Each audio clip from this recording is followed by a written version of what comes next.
MCD स्कूलों के सुधार के लिए दिल्ली सरकार ने जारी किया बजट। सरकार का दावा, जल्द बदलेगी तस्वीर। नमस्कार दोस्तों, मैं रतन सिंह और आप सभी का ट्रिगर न्यूज में स्वागत है।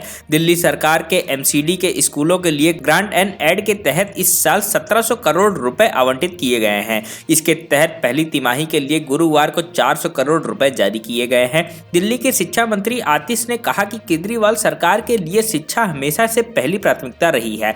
मंत्री आतिश ने कहा, आम आदमी पार्टी ने सरकार में आने के बाद से ही बजट का सबसे बड़ा हिस्सा शिक्षा को ही दिया गया है। दिल्ली में ज्यादातर प्राथमिकी स्कूल एमसीडी के अंतर्गत आते हैं। पिछली सरकारों में एमसीडी स्कूलों पर ध्यान नहीं दिया गया। इसका नतीजा रहा कि एमसीडी के स्कूलों से जो बच्चे दिल्ली सरकार के स्कूलों में कक्षा 6 में आते हैं, उनमें से बहुत से बच्चों को पढ़ना लिखना भी नहीं आता है। उन्होंने कहा कि एमसीडी स्कूलों का काम पहली से 5वीं तक के बच्चों की बुनियादी शिक्षा को मजबूत करना है। इस ओर काम करते हुए हम एमसीडी के स्कूलों में पढ़ने वाले दिल्ली के 9 लाख बच्चों को शानदार शिक्षा देंगे। आतिश ने कहा कि हम चाहते हैं कि जिस तरह से दिल्ली सरकार के स्कूलों में बदलाव आया है, ठीक वैसे बदलाव और सुधार एमसीडी के स्कूलों में भी आए। इस दौरान शिक्षा मंत्री आतिश ने कहा कि हम रोज समस्या देखते हैं। एमसीडी के शिक्षक धरने पर बैठे हैं, उन्हें तनख्वाह नहीं मिली है। एमसीडी के स्कूलों में सफाई नहीं होती है और बच्चों के बैठने के लिए डेस्क नहीं है। इन सब समस्याओं का जवाब आता था कि एमसीडी के पास पैसे नहीं है।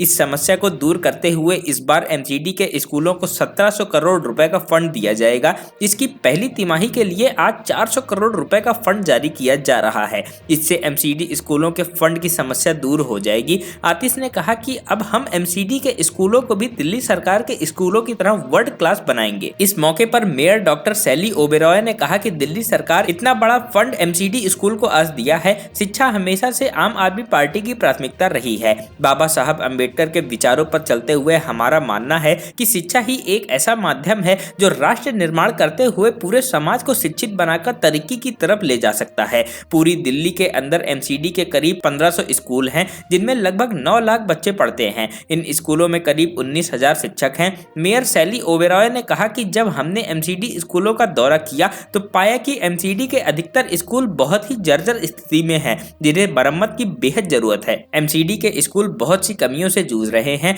जैसे स्कूल में सीसीटीवी कैमरों का अभाव है, बच्चों के लिए डेस्क नहीं है, कई स्कूलों में टॉयलेट की व्यवस्था नहीं है, कहीं पीने का पानी नहीं है तो कहीं क्लासरूम टूटे हुए हैं। साथ ही एमसीडी स्कूलों में मेन पावर की भी भारी कमी है। इसके कारण टीचर के ऊपर ही काम का दबाव आ जाता है, वह बच्चे के बेहतरी के लिए कुछ खास नहीं कर पाते हैं। मेयर डॉक्टर सैली ओबेरॉय ने कहा कि आज बहुत खुशी की बात है कि दिल्ली सरकार ने एमसीडी स्कूलों को परेशानियों को ध्यान में रखते हुए जो फंड आवंटित किया है, उससे निगम के स्कूलों में सुधार लाने में बहुत मदद मिलेगी। दिल्ली के सरकारी स्कूलों के तर्ज पर ही एमसीडी के स्कूलों को भी विस्तरीय शिक्षा बनाया जाएगा। Bureau report, trigger news.